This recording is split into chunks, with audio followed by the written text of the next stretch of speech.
Attention mga SSS pensioners na kabilang sa batch 1, natanggap nyo ba kahapon ang inyong SSS pension para ngayong buwan ng Oktubre? Yan natin pag-uusapan sa video na to. Hold up.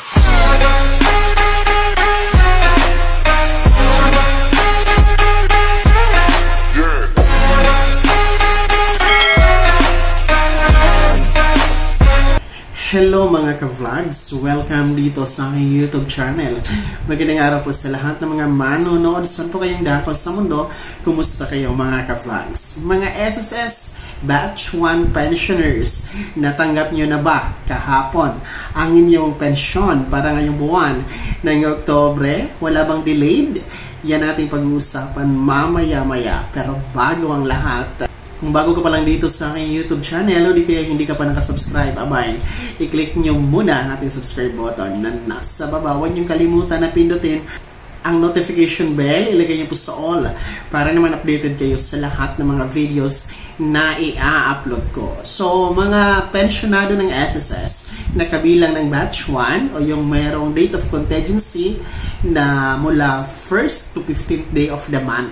Sa mga hindi pa nakakaintindi, lalong-lalo pa sa mga baguhang SSS pensioners, kung ano itong date of contingency, ito po yung araw ng kapanganakan. Ibig sabihin, kung ang birth date ninyo ay nasa pagitan ng 1 to 15, ayan, kabilang kayo sa batch 1. And ang batch 1, ang kanilang original date of crediting schedule ng pensyon every month ay every first day of the month. So, kahapon kasi is October 1, so schedule ng crediting ng inyong pensyon.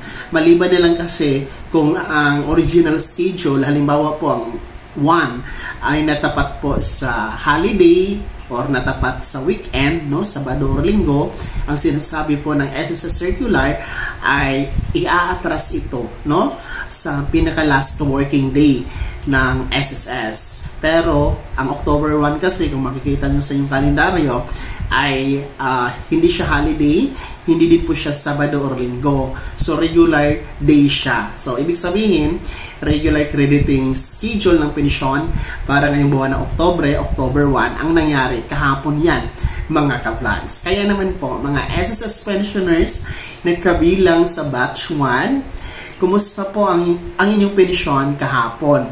Natanggap nyo na ba? Kasi October 2 na tayo ngayon. Marami kasi akong nababasa kahapon na wala pa ang pensyon nila, no?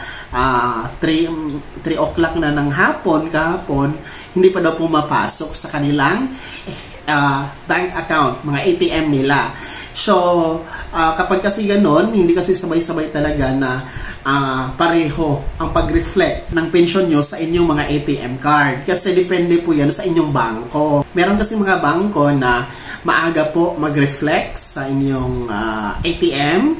Meron din pong during lunchtime, meron din pong afternoon, meron din pong gabi. Minsan po madaling araw na ng the following day, magre-reflect sa inyong account. So, depende talaga yan siya sa inyong bangko. Actually, wala ang problema sa SSS. Kasi ang SSS, isang bagsakan lang po yung pag-loading, no?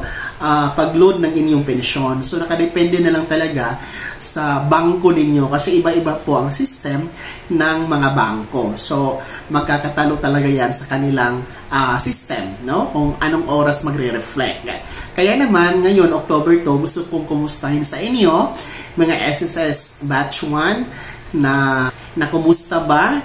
No? Nakatanggap na ba lahat?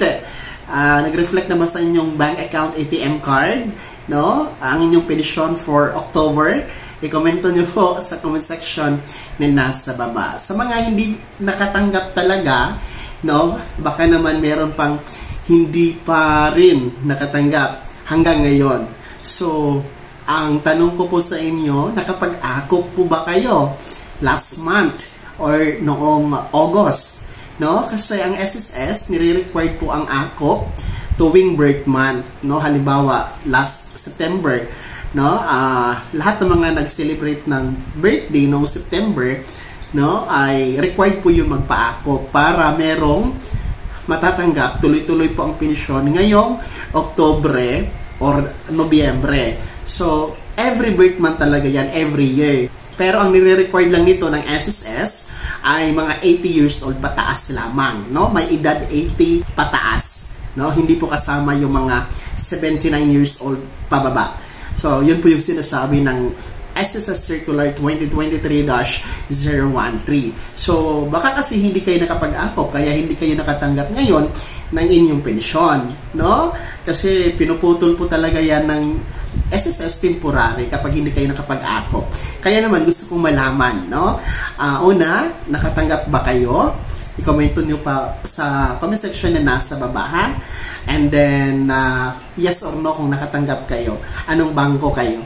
And pangalawa, kung hindi kayo nakatanggap, nakapag-akop ba kayo or wala? No? Yes or no? I-comment nyo pa rin po sa ating comment section na nasa baba para mabigyan po nating solusyon yan mga ka-vlogs, no? O di kaya i-message nyo ako sa aking official Facebook page para atin yan mabigyan ng solusyon, matulungan po kayo, ha? Sa mga hindi nakatanggap kahapon ng pensyon. Well, anyway, para lang po ito sa mga first batch, ha? Yung mga may date of contingency na first to 15th day of the month. Mga second batch, standby lamang kayo kasi malayo pa naman, no? October 16 pa ang schedule ninyo, mga second batch. Bago ako matapos sa video na to, kung gusto niyo pong sumuporta sa aking YouTube channel, maaari niyo pong i-click ang ating super thanks button na nasa baba. Sa mga gustong maging miyembro, pwede po i-click niyo po ang ating join button. Maraming perks dyan mga ka-vlogs. Be my member now. Sana'y naging gabay ang video na to kahit paano na pag-uusapan natin ang mga mahalagang bagay-bagay na nangyayari sa pagiging miyembro, benepisyaryo at pensyonado sa SSS. Kung hindi ka pa nakasubscribe dito sa aking YouTube channel, maaari nyo nang i-click ang ating subscribe button na nasa baba. Huwag nyo kalimutan na pindutin ang notification bell, ilagay nyo po sa all para naman updated kayo sa lahat ng mga videos na i-upload ko. Maaari nyo ding i-like ang video na to at kung meron ka pang mga katanungan, maaari nyo i-komento sa comment section na nasa baba. Paki-follow na din po ang aking official Facebook page na nasa screen nyo. Muli po, ako si Daniel Timpawan na nagsasabing dito sa aking YouTube channel, Pawang Katotohanan at lahat totoo lamang.